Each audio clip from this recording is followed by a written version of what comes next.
Hey guys, welcome to the March mystery box. So what you want to do first is grab your jar. You can take the lid off, you're not going to need that. The next thing you're going to do is grab this alcohol swab. You can get that opened. So what you're going to want to do with this alcohol swab, we need to clean off your glass. Because we are going to be using it for, we're going to chalk paint it, but we want to get all of the fingerprints and stuff off of there. Also, your is not going to be cracked. I have no idea how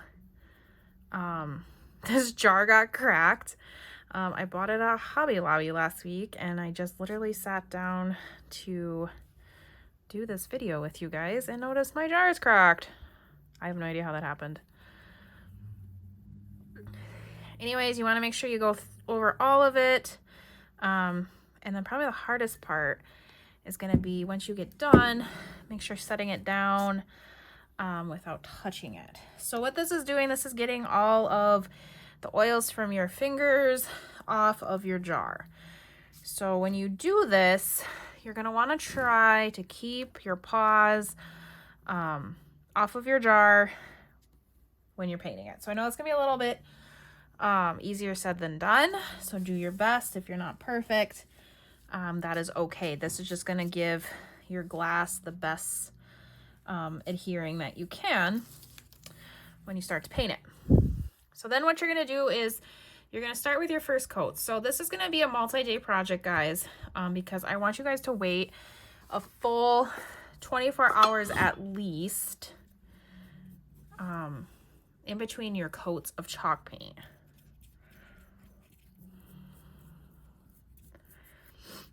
So you're just going to go ahead, do a light coat. It's not going to go on very thick at first.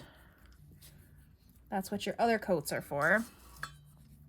I'm going to use my lid here kind of as a stopper to hold this so I don't grab it with my hands. Guys, I'm still seriously baffled on how this jar broke. I'm wondering because I went to Hobby last week, I think in the morning, and I let it sit in my car when it was super cold out. So I'm wondering if there was like a hairline fracture or something, and when it sat in my cold car, maybe it cracked. Because I remember I was super careful not to drop this. I at least would have remembered doing that.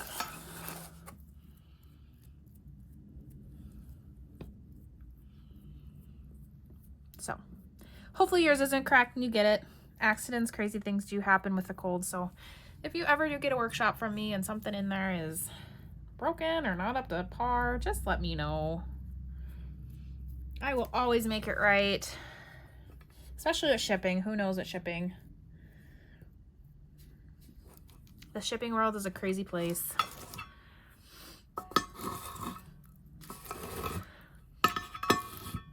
Like I said, guys, this was easier said than done on trying to paint it without touching it. And probably what I'm going to do is I'm going to let the majority of my jar dry, and then I'll probably flip it up and do the top. You just don't want to go over your old paint until it's at least sit for a good 24 hours. Painting on glass can be a super tricky thing, so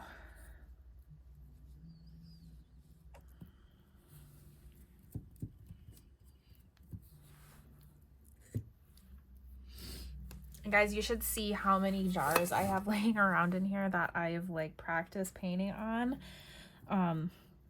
because when I give you guys a workshop, I want it to be pretty like error-free, like has a little room for error, because I know everyone is not super crafty, so I don't want it to be super like finicky, like you have to absolutely do it one way or it's gonna completely flop, because that's not fun. So I try a lot of different ways to try to figure out like what is the best success rate, what is the easiest, what's like the cheapest for materials, so that the workshop is still obviously affordable for you guys and profitable for me. So like I said, painting glass has been the bane of my existence. And you guys should see how many jars I have laying around my office of different attempts I've done with different types of paint, or different like sequences, or like doing one thing first and then doing it right after, or waiting, or you name it, guys. I have done it, which leads to a lot of random jars laying around my room, most of which look pretty terrible. All right, and like I said, I personally am going to wait until at least the surface is pretty dry. Like I said, I want you guys to wait a full 24 hours before you do any sort of recoating, but I'm just gonna let it dry to the touch before I flip it quick and just do the rim. And then once you do that, then obviously you're gonna wanna wait that full 24 hours before you come back and do that second coat.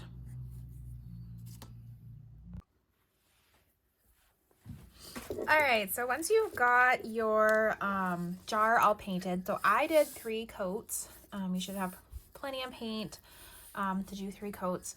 And then just make sure you're waiting between your coats, because if you do them too close together, it's just not going to work very well. So make sure you're waiting. I always wait at least a day between my coats when I'm doing chalk paint on glass. So all right, once you are ready to move on to the next step, you do have that ribbon in your kit, so you can grab that. I went ahead and tied that on there, so I have an idea of what it's going to look like. Then you're going to want to grab your gold paint that's in your kit. You're going to, first you're going to paint this little tab. It's a little like hanging, I don't even know what this would be called. I'm having a mind moment. I don't know. Your little tag. Little wooden tag thingy majigger. You're going to paint that gold. And then the next option you're going to have is either you can keep your jar like this, but I'm actually going to add some polka dots because I love polka dots. So what you're going to do is you're going to use that gold paint. You're going to grab this out of your kit.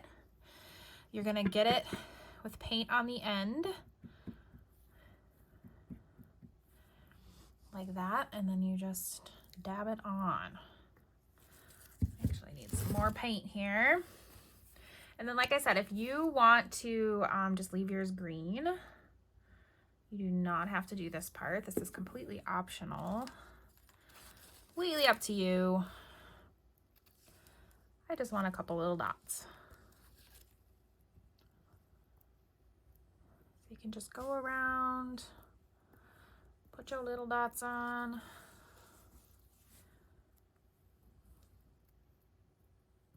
Kind of fun.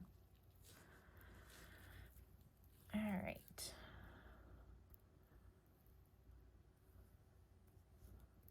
Okay, I think I'm good. I think dots are one of those things that like you're just gonna keep doing them, so I'm just gonna be done.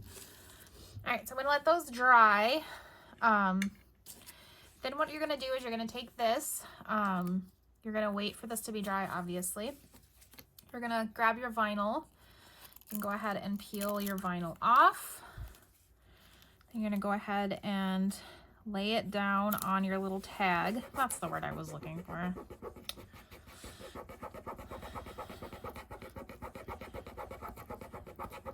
And you're just going to go ahead and rub right over that transfer tape.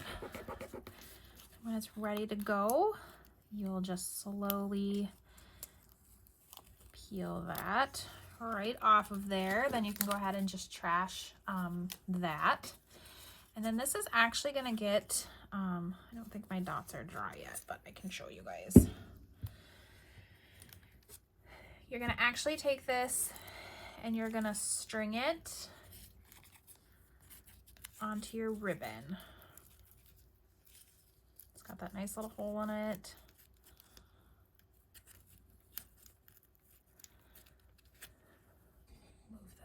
See what we're doing here. This is always the fun part, right? Trying to string things.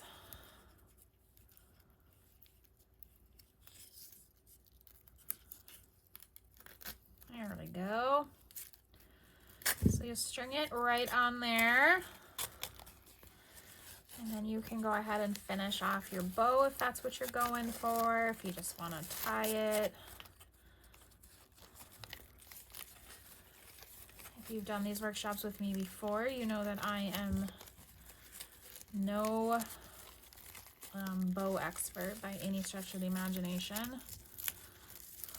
Completely up to you how you want to do it on there. You can kind of play with it, whatever it is you want to do.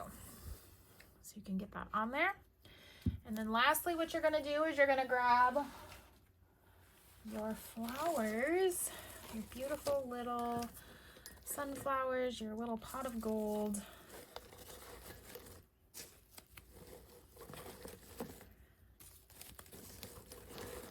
You're just going to go ahead and arrange those in there however you'd like.